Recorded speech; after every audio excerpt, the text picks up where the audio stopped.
Me, I thought the game was over. I mean, Duke was just too small. Carolina, it basically came down to exactly what the announcer said it was going to come down to. The ability of Duke hitting three-point shots versus the North Carolina size. And Duke was taking some terrible three-point shots in the first half, making some of them, missing most of them. And I just kind of was like, this game could go either way. And it's funny because it reminded me of an NBA game that had happened actually last night as well when Orlando was playing Miami. And Orlando shot 42 three-point shots. And I'm basically saying to myself, everyone who knows anything about Duke knows that's the only way Duke's going to beat North Carolina is if Duke is making three-point shots. And Duke started making three-point shots. And essentially, got some breaks, got some lucky breaks towards the end of the game. And then Austin Rivers showed why he was, the high school player of the year by simply hitting a nice three-point shot over Zeller. In my opinion, I still believe that the final four teams will still be Syracuse, Kentucky, North Carolina, excuse me, and Ohio State, because I don't think any team, but then again, in any given night, any of these teams can be beaten. But North Carolina last night just, needs to take the old New York Giant football mantra, which was finish. Got to finish what you start. I mean, they were just kicking Duke around. I mean, they couldn't stop anybody in Carolina. Barnes started going in the second half. I mean, they took some interesting shots that I kind of, didn't understand. And in fact, in the last 3 minutes of the game, Carolina didn't attempt a field goal. In the last 2:51, I think I saw, they didn't even attempt a field goal. They had a charging penalty. They had a couple turnovers.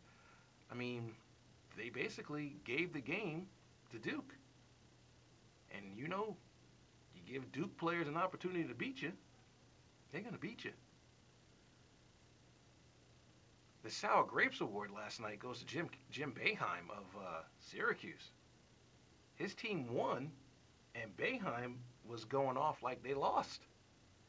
He was basically saying that they are the worst rebounding team in the country. They are the worst offensive rebounding team in the country.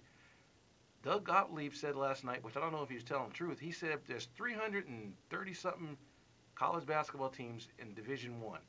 And he said Syracuse is second to last in rebounding, in offensive rebounding. It don't make no sense. Now, you can look at it two ways.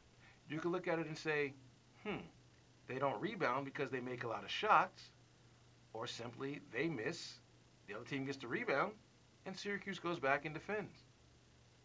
But Boeheim last night was going nuts. He was like, we're not going to win anything.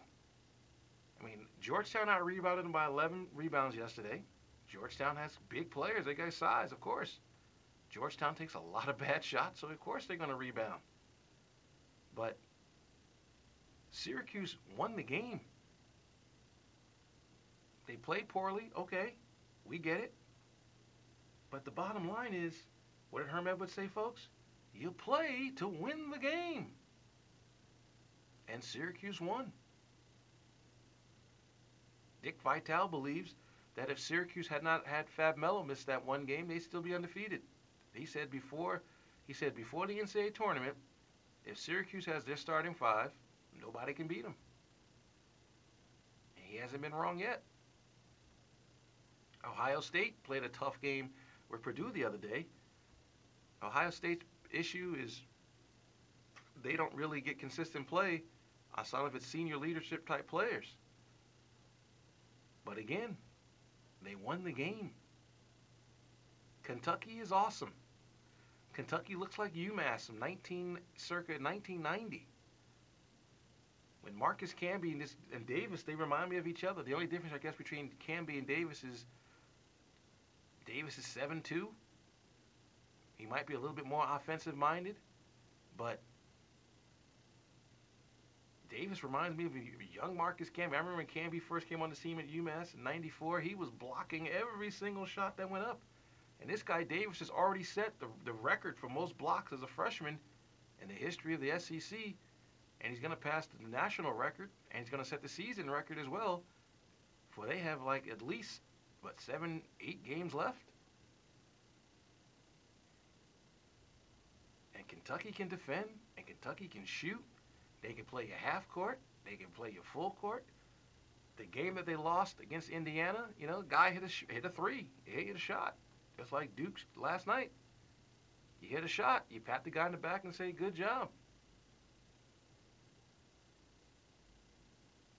Now, there are a couple teams around the fringe that can, you know, give some of these top 4 teams a run. Obviously, Duke did last evening, and, you know, Missouri plays really fast. They just don't have the size to match up with these other teams. You know, Baylor last night stunk it up at home against Kansas. Kansas has got some tough players. Kansas is battle-tested. Murray State is still unbeaten. In fact, they're playing on ESPN right now. Let me check the score and see if they're still unbeaten. You know, it's very impressive that they are doing what they're doing. Yes, it's out of the national spotlight because they're not playing any good teams until they play St. Mary's. I mean, they're in a battle right now against Tennessee State, only up 2 with a minute to go in the first half. But that's how all their games are. They stink in the first half, and in the second half, they realize what they can do, and then they get it done.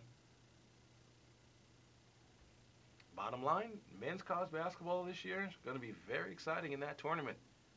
More teams getting in there this year, and we shall see what unfolds. And we'll be back.